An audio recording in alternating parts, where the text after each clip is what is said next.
Good morning student. Previous video में हमने carbonyl compound के प्रिपरेशन की रिएक्शंस पढ़ी हैं। आज हम इस वीडियो के माध्यम से रिएक्टिविटी ऑफ कार्बोनिल ग्रुप के बारे में अध्ययन करेंगे कि उसकी रिएक्टिविटी किन किन से प्रभावित होती है और फिर कुछ इनकी रिएक्शंस का अध्ययन करेंगे। जैसे कि आप सभी जानते हैं, कार्बोनिल समूह में कार्बन और ऑक्सीजन दोनों परमाणु sp2 हाइब्रिड होते हैं।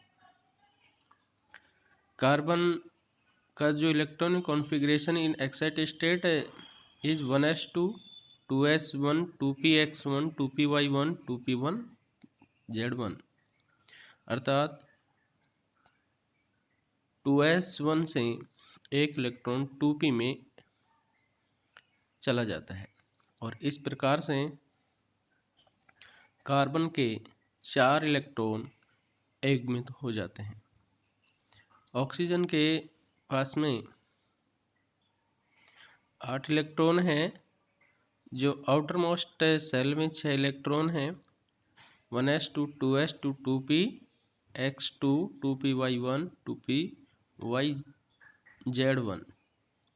इस प्रकार से इसके P जो सब सेल है उसके px py pz कक्षक में 2 1 1 इलेक्ट्रॉन होते हैं। जब हाइब्रिडाइजेशन होता है sp2 तो 1s और 2 p कक्षक इसमें भाग लेते हैं और 3 sp2 नए हाइब्रिड ऑर्बिटल बनाते हैं। 3 कार्बन के पास में, 3 ही ऑक्सीजन के पास में। जब ये 3 हाइब्रिड ऑर्बिटल बनते हैं तो ये त्रिविम में अपने आप को इस प्रकार से व्यवस्थित करते हैं कि इनमें स्थायित्व अधिकतम हो तथा प्रतिकर्षण न्यूनतम हो और ये 120 डिग्री के कोण पर त्रिविम में व्यवस्थित हो जाते हैं। प्रत्येक कार्बन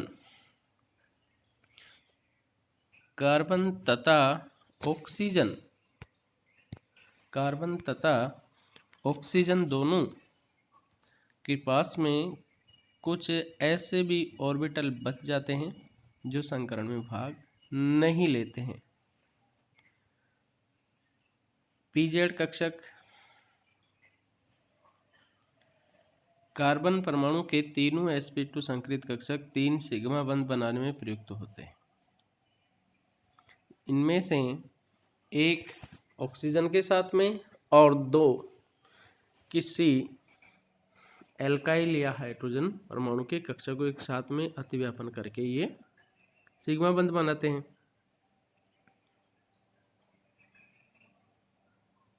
कार्बन तथा ऑक्सीजन परमाणु पर उपस्थित pz कक्षक पार्श्व अतिव्यापन द्वारा पाई बंध बनाते हैं लेटरल ओवरलैपिंग से, और कार्बन के तीनों sp2 संकरित कक्षक 3 सिग्मा बंध बनाने में प्रयुक्त हो जाते हैं।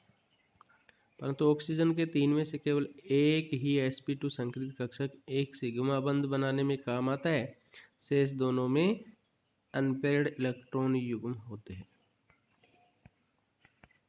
एल्डिहाइड एवं कीटोन में कार्बन ऑक्सीजन द्विबंध की औसत लंबाई 122 पिकोमीटर होती है। कार्बोनिल समूह को प्रयुक्त करने वाले यौगिकों में बंध कोण 120 डिग्री के निकट होते हैं।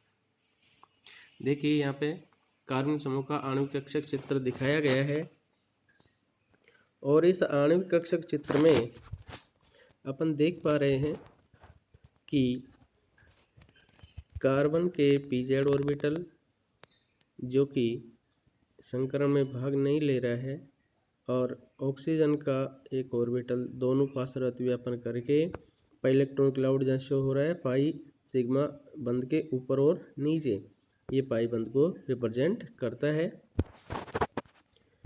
और फॉर्मेल्डिहाइड, एसिटाल्डिहाइड एवं कीटोन अणुओं की संरचना एवं बंध कोण निम्न प्रकार प्रदर्शित कर सकते हैं। फॉर्मेल्डिहाइड में जो बंध कोण है हाइड्रोजन में 116.5 डिग्री, हाइड्रोजन और ऑक्सीजन में 121.7 degree. It means not accurate value of bond angle 120 degree. ऐसे ही एसिटाल्डिहाइड और एसीटोन में बॉन्ड एंगल 120 डिग्री से कुछ डिफर है। कार्बनिक समूह की ध्रुवणता एवं क्रियाशीलता। कार्बोनिल समूह में ऑक्सीजन परमाणु की विद्युत ऋणात्मकता 3.5 कार्बन परमाणु की विद्युत ऋणात्मकता 2.5 की अपेक्षा बहुत अधिक है। अतः पाई बंध के electron pi electron density oxygen की तरफ विस्थापित हो जाते हैं। इससे कार्बन ऑक्सीजन बंध का ध्रुवण हो जाता है, पोलैरिटी हो जाती है, जिससे इलेक्ट्रॉन डेंसिटी एक विशेष परमाणु की ओर डिस्प्लेस हो जाती है और कार्बन पर आंशिक धनावेश तथा ऑक्सीजन पर आंशिक ऋणावेश आ जाता है।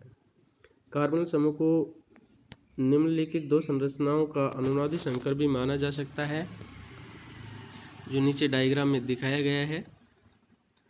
और एल्डिहाइड एवं कीटोन का द्विध्रुव आघूर्ण म्यू संगत एल्कीन की अपेक्षा कम होता है।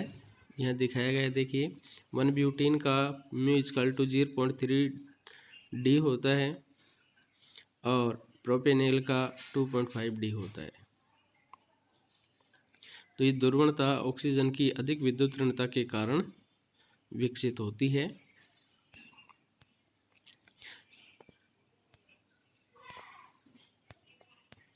कार्बोनिल समूह पर एल्किल समूह की उपस्थिति इसके स्थायित्व को उसी प्रकार बढ़ा देती है जिस प्रकार से कार्बन कार्बन द्विबंध और कार्बन आयन के स्थायित्व को sp2 कार्बन को इलेक्ट्रॉन मोशन करके बढ़ा देती है।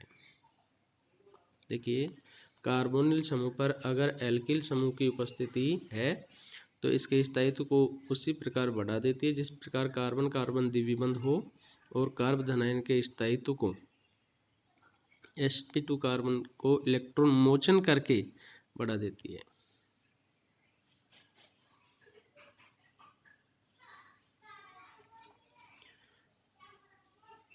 कार्बोनिल समूह के कार्बन परमाणु पर इलेक्ट्रॉन घनत्व कम हो जाने के कारण कार्बोनिल समूह का यह कार्बन परमाणु इलेक्ट्रॉन को अपनी ओर आकर्षित करता है। इस कारण कार्बोनिल यौगिक निम्नलिखित दो प्रकार की अभिक्रियाएं प्रदर्शित करते हैं। कार्बोनिल समूह के कार्बन पर नाभिक स्नेही यौगिकों का योग और दूसरा कार्बोनिल समूह के कार्बन पर इलेक्ट्रॉन घनत्व की कमी से अल्फा हाइड्रोजन परमाणु की अम्लीय प्रकृति के कारण क्षार की उपस्थिति में ऋण आयन का निर्माण। तो देखिए, पहली जो मेन रिएक्शन है जिसके नाम से कार्बोनिल कंपाउंडों को एक कैरेक्टरिस्टिक प्रॉपर्टी में शामिल किया जाता है कि न्यूक्लियोफिलिक एडिशन रिएक्शन से by represent by carbonyl group. नाभिक स्नेही अभिक्रियाएं कार्बोनिल समूह की मेन अभिक्रिया होती है।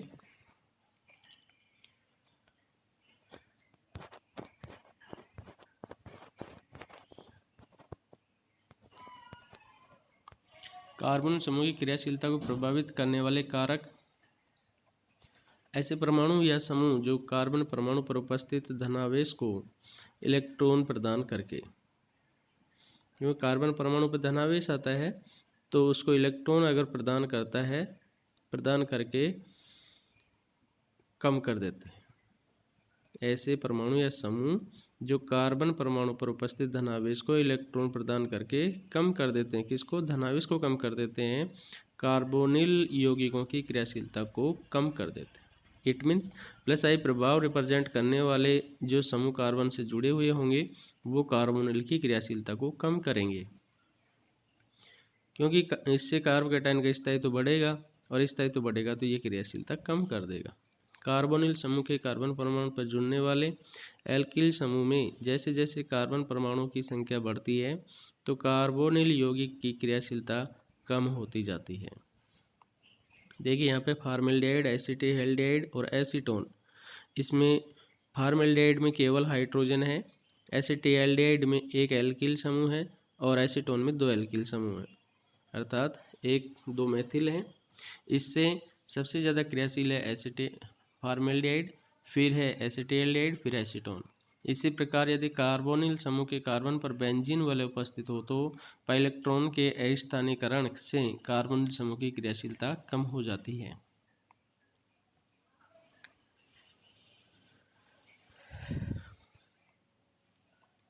बेंजील्डिहाइड एसिटोफिनोन में बेंजोफिनोन की क्रियाशीलता का क्रम दिया हुआ है। यहाँ पे बेंजील्डिहाइड सबसे अधिक क्रियाशील है, उसके बाद में एसिटोफिनोन और फिर बेंजोफिनोन, क्योंकि यहाँ एल्किल समूह बढ़ने से कार्बोनिल कार्बन पर जो धनावेश है वो विस्थानीकृत हो जाता है और उसको स्टेबिलिटी प्राप्त हो जाती है, जिससे क्रियाशीलता घट जाती है।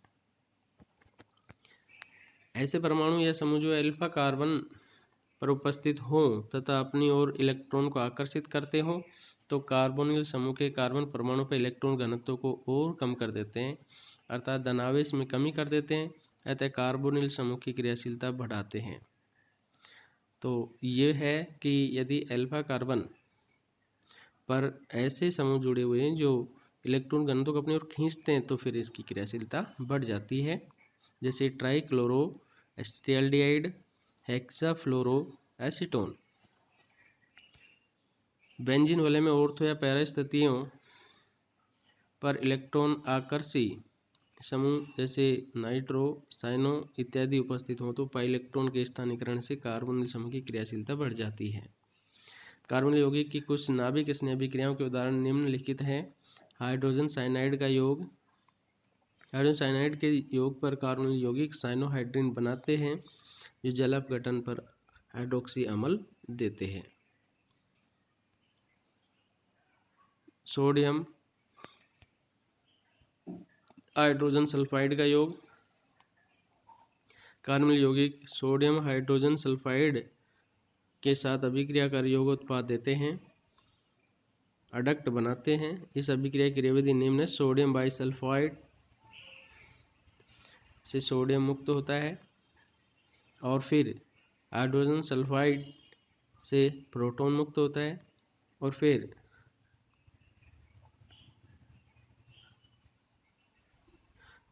सल्फाइड आयन जो है कार्बोनिल पर आक्रमण करता है और अडक्ट देता है। कार्बोनिल समूह पर सल्फर परमाणु के द्वारा जुड़ता है, ऑक्सीजन परमाणु द्वारा नहीं, क्योंकि सल्फर की नाभिक स्नेहता अधिक होती है तथा यह मृदु क्षार होता है। जल से योग एडक्शन ऑफ वाटर, कार्बन यौगिक तनु अम्लीय अथवा क्षारीय माध्यम में जल के साथ योग पर जैमडाइऑल बनाते हैं। ये स्थायी नहीं होते हैं अतः इन्हें प्राप्त नहीं किया जा सकता, परंतु यदि कार्बोनिल समूह पर कोई इलेक्ट्रॉन आकर्षित करने वाला प्रतिस्थापी समूह जुड़ा हो तो स्थायी हाइड्रेट प्राप्त होते हैं।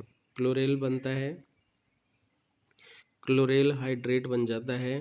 इंडेन 1,2,3 ट्राइओन निनहाइड्रिन ये प्राप्त होते हैं। एल्कोहल का योग एल्डिहाइड एल्कोहल के साथ योग पर पहले एमी एसिटेल फिर एसिटेल बनाते हैं, जबकि कीटोन से हेमिकीटेल तथा कीटेल प्राप्त होते हैं। एम एसिटेल और एसिटेल कीटोन से हेमिकीटेल और कीटेल प्राप्त होते हैं। बेंजोइन संघनन, अब ये नेम रिएक्शन है बेंजोइन कंडेंसेशन।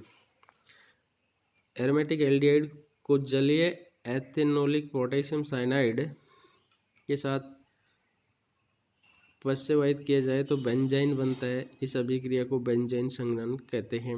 देखिए बेंजील्डिहाइड पोटेशियम साइनाइड एल्कोहल जलीय एथेनोलिक के साथ में बेंजोइन बनाता है। क्रियाविधि दे रखी नीचे। सर्वप्रथम पोटेशियम साइनाइड से साइनाइड आयन बनता है और ये कार्बोनिल कार्बन पर आक्रमण करके और न्यूक्लियोफिलिक एडिशन रिएक्शन देता है। फिर प्रोटॉन का रीअरेंजमेंट होता है और प्रोटॉन धनायन के रूप में बाहर निकलता है और ये प्रोटॉन पुनः फिर ऑक्सीजन परमाणु से जुड़ जाता है और स्टेबिलिटी प्राप्त हो जाती है, कार्बेनाइन जो कि कार्बोनिल कंपाउंड बनता है। फिर दूसरे जो बेंजेल्डेड का अणु है उस पर न्यूक्लियोफिलिक अटैक, क्योंकि दूसरा न्यूक्लियोफाइल बन गया, न्यूक्लियोफिलिक अटैक होता है और फिर वही प्रोटॉन का रीअरेंजमेंट होता है और पुनः फिर रीअरेंजमेंट से बेंजोइन प्राप्त होता है। साधारणतः उपयुक्त अभिक्रिया किसी क्षारक की उपस्थिति में होकर साइनाइड आयन की उपस्थिति में होती है। इसका प्रमुख कारण है कि साइनाइड आयन नाभिक स्नेही अभिक्रम के रूप में कार्बन कार्बन पर आक्रमण करने में सक्षम है। कार्ब एनायन को अनुनाद के द्वारा स्थायित्व प्रदान करता है। अंतिम पद में साइनाइड आयन कार्बन परमाणु से आसानी से बंध तोड़ सकता है। देखिए पुनः एक बार कि साइनाइड पहले आक्रमण करता है और फिर रीअरेंजमेंट के द्वारा उसी कार्बन पे कार्बेनाइन बन जाता है, अर्थात ये स्वयं एक न्यूक्लियोफाइल बनता है और न्यूक्लियोफाइल पुनः दूसरे अणु पर आक्रमण करता है और फिर प्रोटॉन का रीअरेंजमेंट होने से वहाँ से प्रोटॉन जिस पे पहले जुड़ा था वो प्रोटॉन लिबरेट होता है और उस ऑक्सीजन पे पुनः कार्बोनिल बन जाता है, अर्थात पहले अणु पे जिस पे साइनाइड आक्रमण कर रहा था वो बेंजोइन में ऐसे कैसे कार्बोनिल समूह के रूप में स्थापित रहता है। पर्किन रिएक्शन, जब बेंजेल्डेड को किसी अल्फा हाइड्रोजन परमाणु वाले एलिफेटिक अम्ल के एनाइड्राइड और उसके सोडियम लवण के साथ गर्म किया जाए तो बीटा एरिल एक्रिल अम्ल अल्फा बीटा असंतृप्त अम्ल बनता है। बेंजेल्डेड एसिटिक एनाइड्राइड से जब अभिक्रिया सिनेमिक एसिड बनता है। क्रियाविधि देखिए ध्यान से। सबसे पहले सोडियम एसीटेट से एसीटेट आयन बनता है और ये एसिटिक एनहाइड्राइड से प्रोटॉन एब्स्ट्रैक्ट करता है और न्यूक्लियोफाइल बना देता है। ये न्यूक्लियोफाइल है जो कार्बोनिल अर्थात बेंजेल्डेड के कार्बन पर आक्रमण करता है, उससे जुड़ता है और फिर अगले स्टेप में इस पे एक प्रोटॉन जो कि ऑक्सीजन ऋणावेशित है प्रोटॉन जुड़ता है आकर के। अब नेक्स्ट स्टेप में H2O का एलिमिनेशन होता है और असंतृप्त बॉन्ड बन जाता है तथा लास्ट में हाइड्रेशन होने पर एसिड का निर्माण होता है। इस प्रकार सिनेमिक एसिड बनता है। तो बच्चों आज के लिए इतना ही। नेक्स्ट क्लास में अपन और अभिक्रियाओं के बारे में अध्ययन करेंगे। Thank you.